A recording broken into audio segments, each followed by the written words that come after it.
Health is a single word that represents a very large issue. In Ottawa, 1986, the World Health Organization conducted the first international conference on health promotion.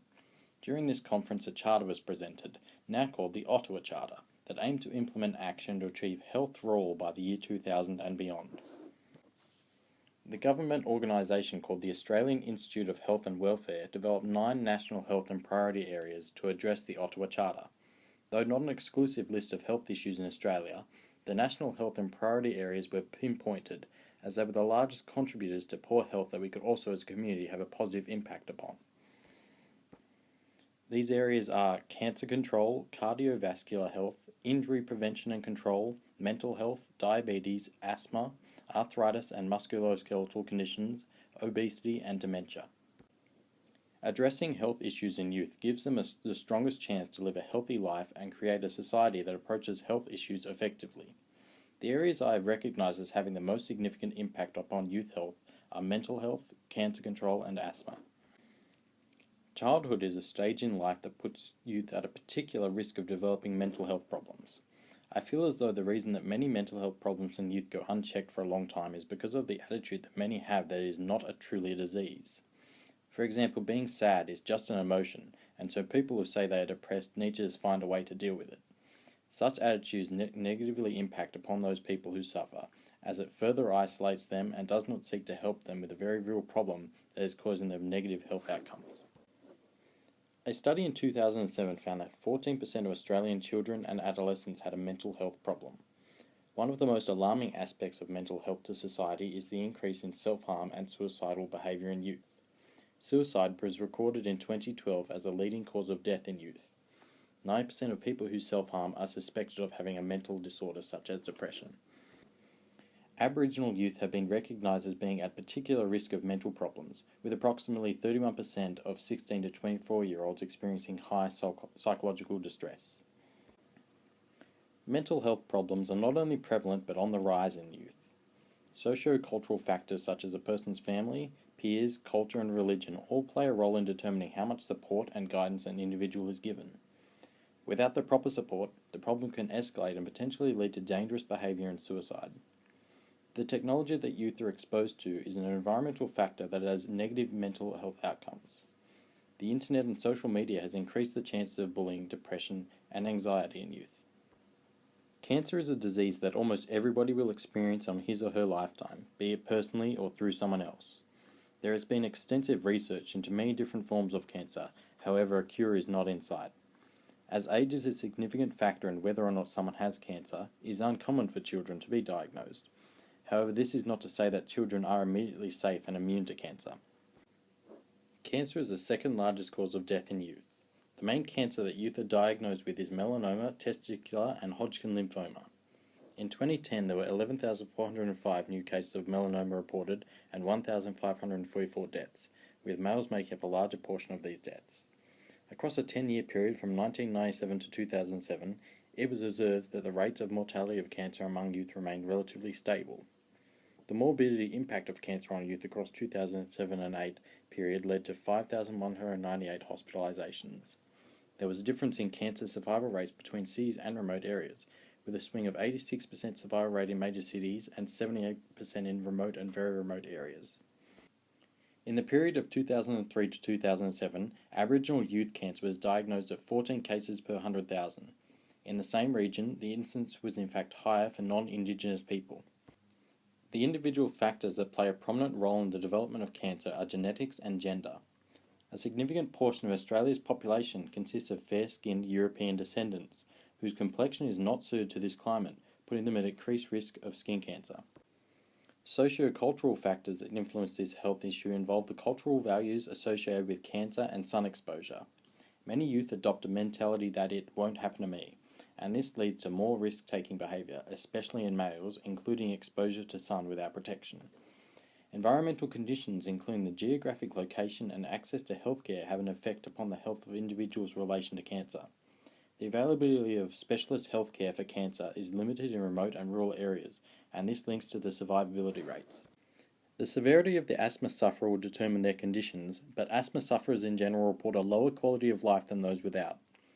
National guidelines for asthma sufferers recommend the adoption of a written asthma action plan. Such a plan is provided by a healthcare professional and aims to help people manage their condition. Though a higher rate than adults, only 41% of child asthma sufferers have an action plan. It is the responsibility of parents and carers to ensure that children have this health condition managed properly. Asthma is the most prevalent of the respiratory conditions. In 2007, approximately 10% of Australian children, or 415,200, had asthma.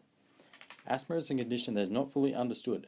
However, there are markers that can be associated with the increased likelihood of developing asthma, namely the exposure of children to cigarette smoke.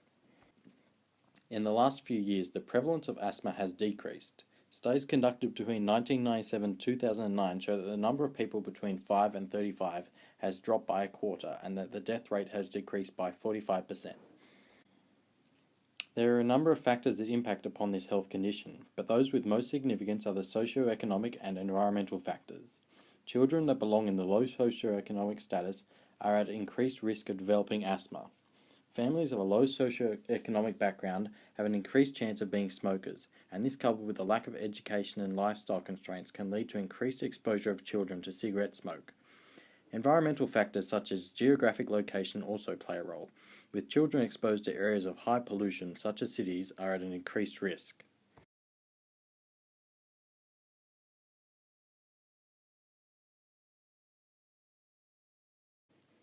Our bodies are designed to be active and not stagnant. So why are there so many growing trends of obesity and other poor health indicators in many developed countries across the world, including Australia? There are many factors that are having an impact upon the population, with the lack of proper intensive physical activity being one of them. Physical activity has recognised positive health outcomes across any age range. For children aged 5 to 12, the recommended physical activity is 60 minutes of moderate to intense activity per day. The Department of Health created a guideline for Australians' physical activity and sedentary behaviour. That is, they are actively trying to address the trend that is developing whereby all Australians, including youth, are spending larger portions of the day sitting or lying down. Even those that meet the required amount of physical activity recommended a week can be considered at risk of sedentary behaviour. So what is the answer? It is good to live an active life with physical activity incorporated all throughout the day, with a minimisation of sedentary behaviour like sitting and watching screens. In youth, having a lifestyle that involves a healthy amount of physical activity, the benefits include those that are physical, social, mental and emotional. Some of the physical benefits include improved cardiovascular fitness, achieving and maintaining a healthy weight, improved posture, better sleep, building strong bones and muscles, improved balance and developing skills, and maintaining and developing flexibility. Some of the social benefits include the opportunities to make friends and enhance social skills. Some of the mental benefits associated with physical activity include improved concentration and improved memory, and some of the emotional benefits include emotional stability, boosts to self-esteem and confidence, and decreased anxiety and stress. Sport is one great way to be involved in physical activity and gain many social and emotional benefits. When children are involved in a sport, especially team sports, they are able to interact with others. This interaction based around a physical activity will often lead to great boosts of self-esteem, social skills, and the physical benefits associated with the activity. Positive experiences lead to a positive association with the activity, and so physical activity is more likely to be engaged further into life. Physical activity overall provides youth with great health benefits and should be encouraged as a healthy lifestyle choice. Schools can play an extremely important role in improving the health of children. Actions and practices implemented not only can improve directly on the children's immediate health, but can also equip them with a strong appreciation of health into the future.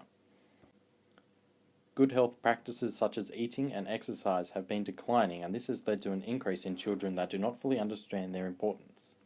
Parents cannot be ordered to make their children exercise or stop them buying takeaway a few times a week.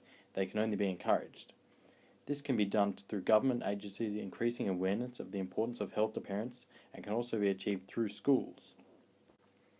By getting schools to include parents in activities such as sports events, an atmosphere of healthy habits can begin with regards to physical activity.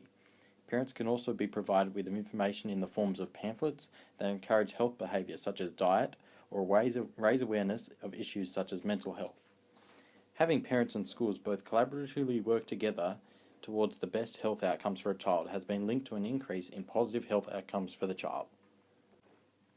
Another benefit schools can play in a direct relation to poor eating habits is the implementation of healthy eating schemes. This can include the promotion of eating foods like fruit and vegetables at school and the serving of only nutritionally healthy foods in canteens. The implementation of physical education in school can be linked to direct health benefits. This can include the allocation of sport classes, having appropriate facilities for physical activities to occur during lunch breaks, and including PE in other key learning areas. Key learning areas include English, Math, Science, Creative Arts, PDHPE, and Human Society and its environment.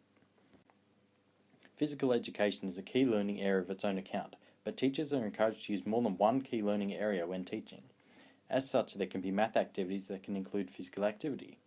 This teaching strategy has been shown to allow for greater learning to occur, and in the case of physical education, it can be said that it develops a stronger appreciation for physical activity and good health in children.